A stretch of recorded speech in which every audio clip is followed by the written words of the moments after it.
Hello student, ये biomolecule का video number 16 है।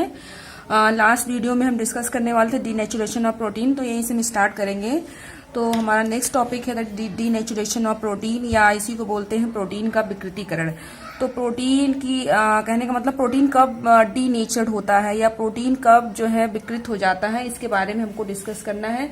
और what is the process of denaturation of protein, क्या होता है, तो देखेंगे, इस पर डिस्कस करेंगे।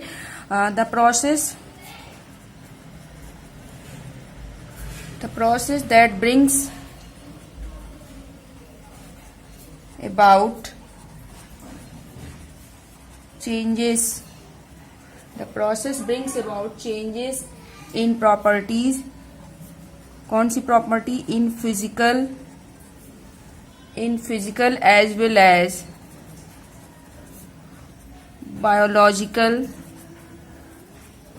properties of the protein।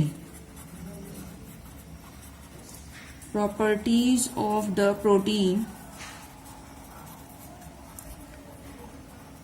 proteins is called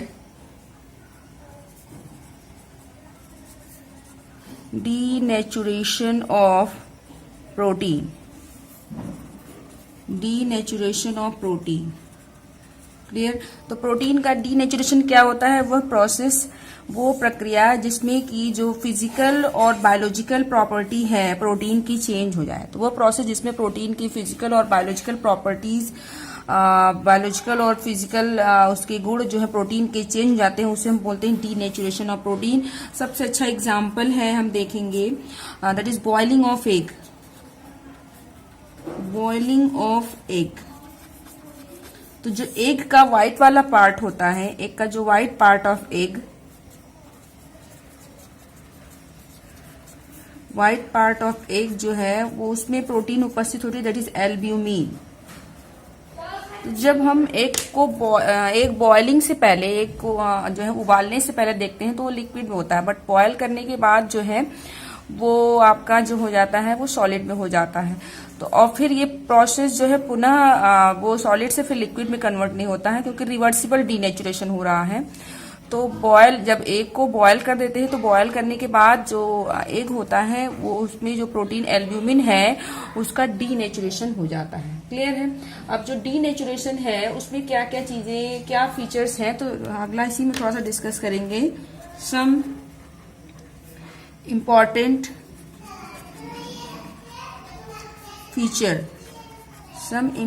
features of denaturation are, denaturation के कुछ इंपॉर्टेंट फीचर्स क्या क्या हैं, इसको जरा हम डिस्कस करेंगे। तो पहला है, denaturation does not change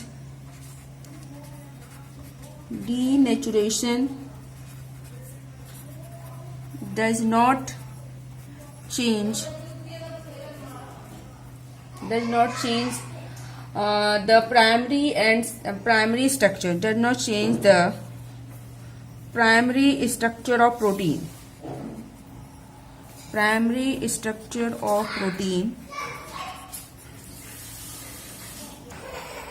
protein के डीनेचुरेशन से प्रोटीन का प्राइमरी स्ट्रक्चर चेंज नहीं होता, बल्कि change secondary and tertiary structure of protein. Clear? अगला है कि डीनेचुरेशन कब होता है? तो denaturation of protein,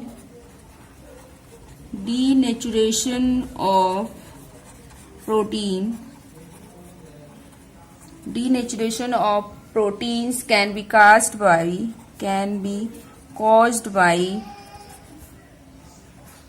changes in pH, temperature, etc।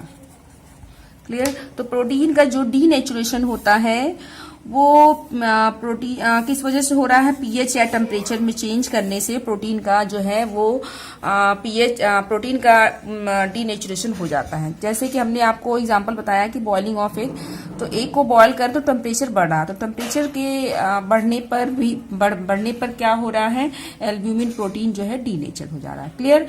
तो प्रोटीन का डीनेचुरेशन कब होता है, पीएच या टेम्परेचर इन जैसी प्रॉपर्टीज में चेंज करने की वजह से प्रोटीन का डीनेचुरेशन होता है। नेक्स्ट है कि जो प्रोटीन का डीनेचुरेशन होता है वो रिवर्सिबल भी हो सकता है और इरिवर्सिबल भी हो सकता है। डीनेचुरेशन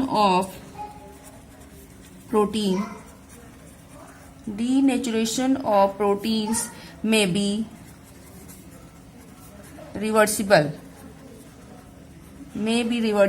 और इरिवर्सिबल।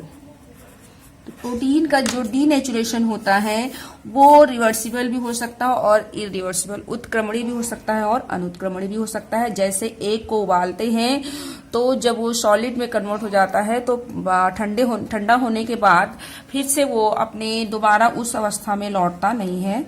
तो ये आपका किस तरह का डीनेचुरेशन हुआ, ये जो है इरिवर्सिबल प्रोसेस हुआ। क्लियर। तो एक बार फिर से हम इसको देखेंगे कि what is denaturation of protein. Protein का डीनेचुरेशन क्या होता है, प्रोटीन का डीनेचुरेशन यानी कि प्रोटीन का विकृतीकरण, प्रोटीन की बायोलॉजिकल और फिजिकल प्रॉपर्टी जो है वो चेंज हो जाए। और कब होती है प्रोटीन का डीनेचुरेशन, किस वजह से हो रहा है, टेम्परेचर या पीएच में चेंज करने की वजह से प्रोटीन डीनेचर हो जाता है, प्रोटीन विकृत हो जाता है। और प्रोटीन का जो डीनेचुरेशन होता है, तो प्रोटीन के डीनेचुरेशन होने से प्रोटीन की प्राइमरी स्ट्रक्चर पर कोई इफेक्ट नहीं होता, प्रोटीन का प्राइमरी स्ट्रक्चर चेंज नहीं होता, लेकिन सेकेंडरी और टर्सरी स्ट्रक्चर प्रोटीन के चेंज हो जाते हैं। क्लियर है। जैसे एग्जांपल हमने बताया बॉइलिंग ऑफ एग। तो एग्जाम में कभी पूछ लेता है कि प्रोटीन के डीनेचुरेशन से आप क्या समझते हैं, या प्रोटीन के विकृतीकरण से आप क्या समझते हैं। तो उसमें आपको बस थोड़ा सा लिखना है कि प्रोटीन का डीनेचुरेशन होने से क्या होता है, या प्रोटीन का डीनेचुरेशन कब होता है, जब हम पीएच और टेम्परेचर में चेंज करते हैं। और प्रोटीन के डीनेचुरेशन से प्रोटीन की बायोलॉजिकल और फिजिकल प्रॉपर्टी चेंज हो जाती है। ये प्रोटीन के डीनेचुरेशन होने से इसका प्राइमरी स्ट्रक्चर चेंज नहीं होता, लेकिन सेकेंडरी और टर्सरी स्ट्रक्चर चेंज होता है। क्लियर। और प्रोटीन का डीनेचुरेशन रिवर्सिबल भी हो सकता है और इरिवर्सिबल भी हो सकता है। जैसे एग्जांपल बॉइलिंग ऑफ एग हमने आपको बताया। तो बॉइलिंग ऑफ एग जो है वो किस प्रकार की प्रोसेस है, दैट इज इरिवर्सिबल प्रोसेस है, उत्क्रमणीय नहीं है बल्कि ये अनुत्क्रमणीय प्रोसेस है। क्लियर है। तो ये था प्रोटीन के बारे में। हमने देखा कि प्रोटीन किसे कहते हैं, प्रोटीन किससे मिलकर बना था, अमाइनो एसिड से मिलकर बना था। मतलब प्रोटीन एक प्रकार का पॉलीमर था, तो उसका मोनोमर क्या था, अमाइनो एसिड, क्योंकि अमाइनो एसिड से मिलकर बना हुआ है। अमाइनो एसिड के बीच में कौन सा बॉन्ड पाया जाता है, पेप्टाइड बॉन्ड पाया जाता है। ये भी हमने देखा। फिर हमने देखा कि अमाइनो एसिड कितने प्रकार के होते हैं और प्रोटीन्स कितने प्रकार के होते हैं। फिर प्रोटीन का हमने स्ट्रक्चर देखा, primary structure, secondary, tertiary and quaternary structure. And the last topic था हमारा डीनेचुरेशन ऑफ प्रोटीन, वो भी कंप्लीट हो जाता है।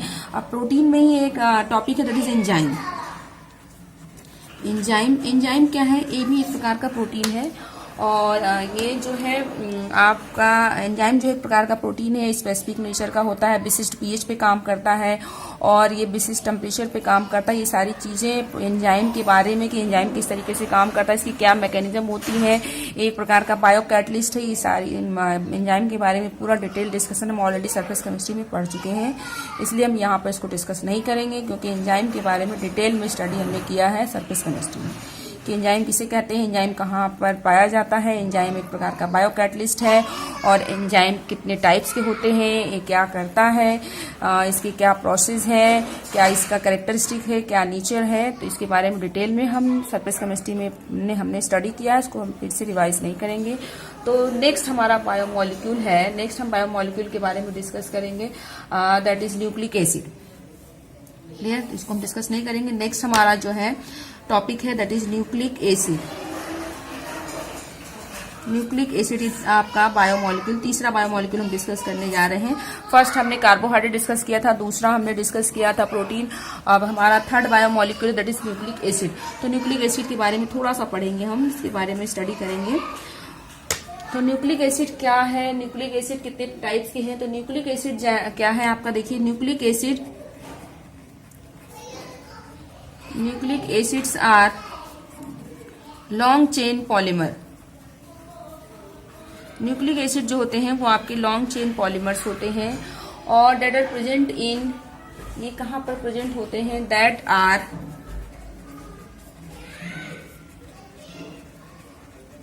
ये प्रेजेंट होते हैं न्यूक्लिक सेल में, सॉरी न्यूक्लियाई ऑफ सेल में, that are present in nuclei, मतलब सेल के न्यूक्लियस में, न्यूक्लियाई ऑफ सेल्स। क्लियर।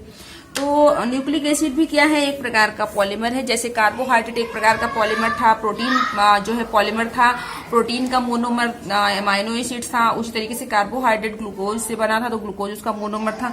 उसी क्रम में हमारा न्यूक्लिक एसिड भी एक प्रकार का पॉलीमर है, नेचुरल पॉलीमर है, जो कि सेल के कोशिकाओं के न्यूक्लियस में उपस्थित होता है।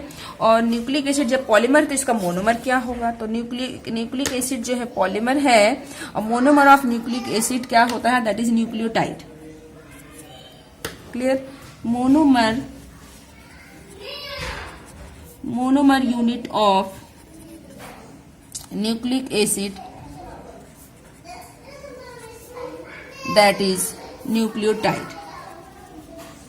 कहने का मतलब ये है कि जो न्यूक्लिक एसिड है वो पॉलीमर है, और न्यूक्लियोटाइड उसका मोनोमर है, मतलब न्यूक्लियोटाइड से मिलकर के न्यूक्लिक एसिड बना हुआ होता।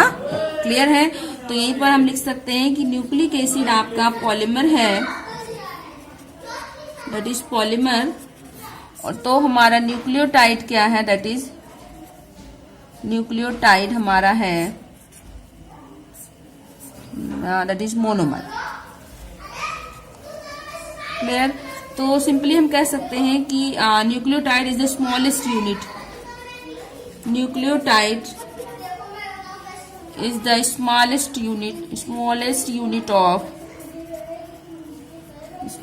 Unit of nucleic acid. Clear.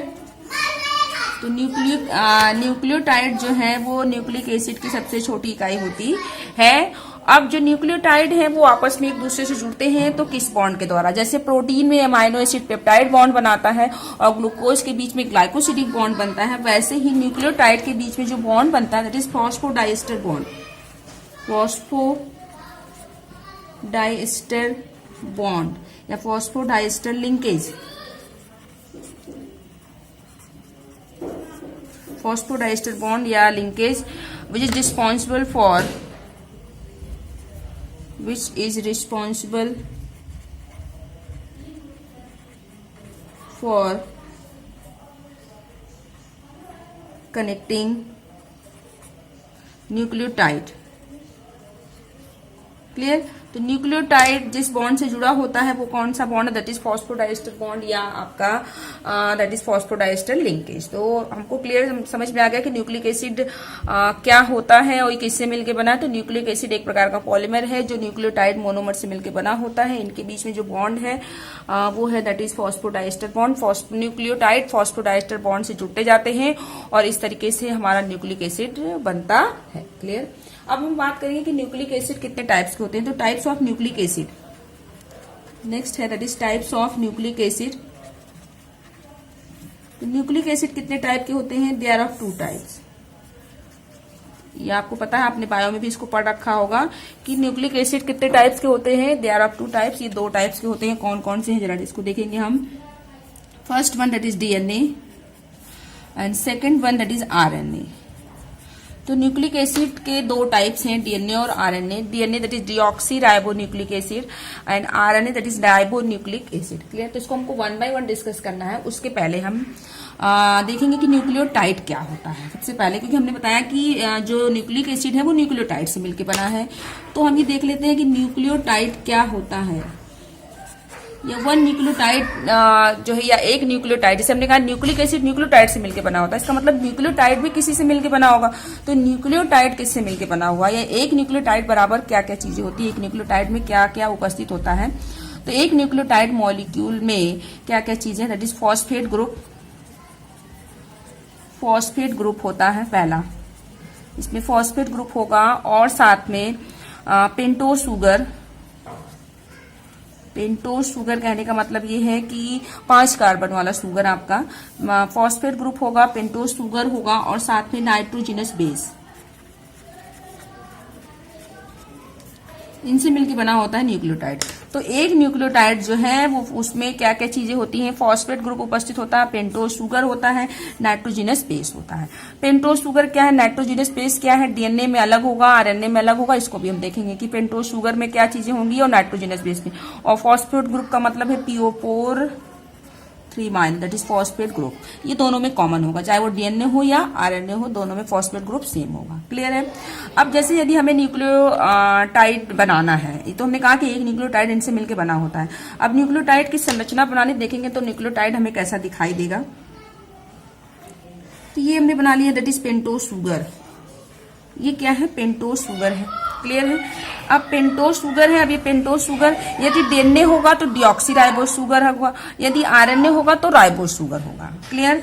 तो हमें ये नहीं मालूम कि डीएनए है कि आरएनए है, लेकिन हम बस ऐसे इसको दिखा दे रहे हैं कि दैट इज पेंटोज शुगर। अब इस पेंटोज शुगर पे हम कुछ भी कनेक्ट नहीं कर रहे हैं कि कहां पर H होगा कहां पर OH होगा, क्योंकि हम ना तो डीएनए के लिए बना रहे हैं ना तो आरएनए के लिए बना रहे हैं, हम एक कॉमन बना रहे हैं कि न्यूक्लियोटाइड में क्या क्या चीजें होती है। तो इसको हमने मान लिया दैट इज पेंटोज शुगर।